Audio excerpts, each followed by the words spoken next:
I was really like born and raised in the church. Like from womb to now, have always been in church. My mom, like sung in the choir and was like one of the lead singers in the choir. So at times she would bring me up there to sing with her. So gospel was the foundation of my musical upbringing. It wasn't until my mom got married when I was, how old was I? 10? Yeah, I was 10 when she got married. And I got introduced to my older stepbrothers that like hip hop really became the forefront of what I was interested in. One of my older brothers, Nicholas, was super into music. Him and my older brother, PJ, they were super into music. And I remember one time Nick had left his MP3 sitting in the car. And me being nosy, I went, picked it up, started listening to it, and it was just a whole bunch of instrumentals on there. So I remember like a week later, he asked me like, yo, what do you like to listen to? And me trying to be cool with my older brother, I'm like, yeah, I like to listen to instrumentals, blah, blah, blah. So that turned into like him just putting me on to stuff. Him and PJ, I would listen to what they listened to.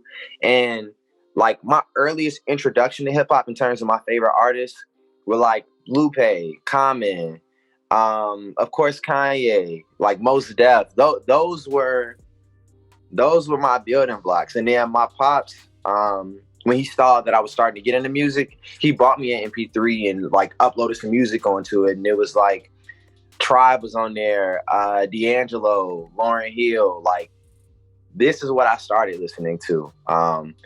And it's just funny how everything built, because it turned into, okay, we listen to the instrumentals, to like, all right, we all bored tonight. Let's all sit in the basement. We all gonna write to this beat, and whoever has the best verse, like, that you win. And at first it was just like a competitive thing. It was fun. I'm kicking it with my older brothers. But then it was like, no, I actually really like doing this a whole lot. Yeah, so it turned into just one of those things where I would go and write on my own and just like figure things out on my own. And I would come back to my brother and he was just like, yeah, you getting pretty good at this.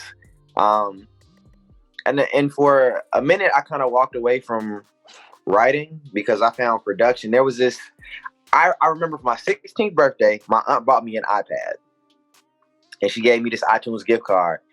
And I don't know why, I just was like, I looked up Beatmaker, and there was this app called Beatmaker in the iTunes store, and it's really like an MPC pad with sounds uploaded to it, all of that. And I started producing for my iPad. Did that for like 3 years going into college, and when I got to college is when like people started really pushing me to do music.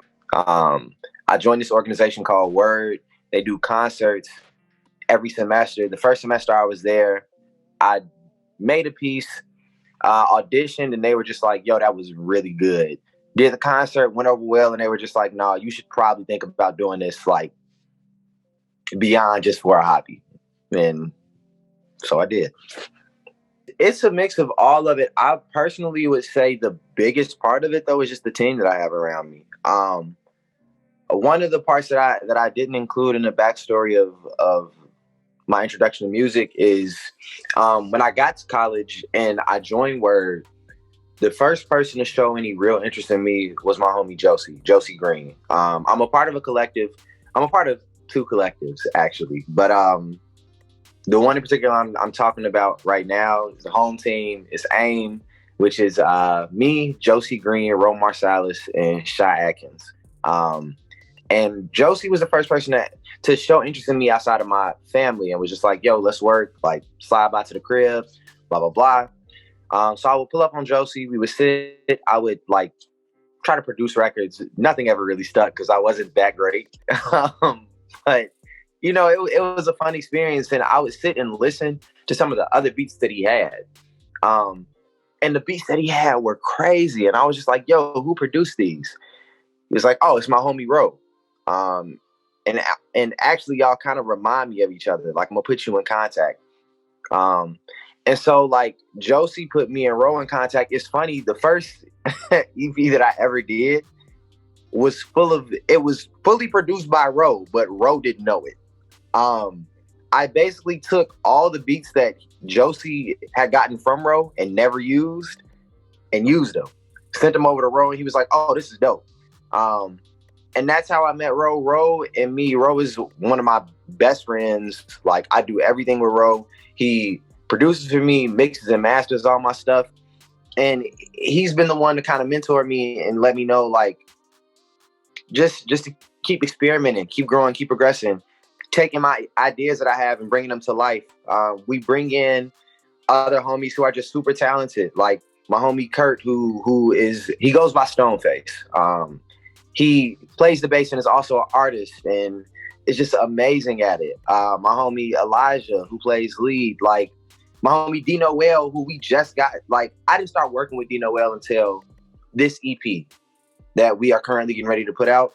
D Noel is literally the missing piece we've been needing, and it's just crazy how it all worked out. Because a lot of these records were really good, but it was just like, man, it's really, really missing something.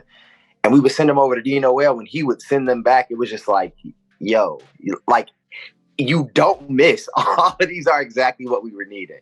So I contributed all to the team around me.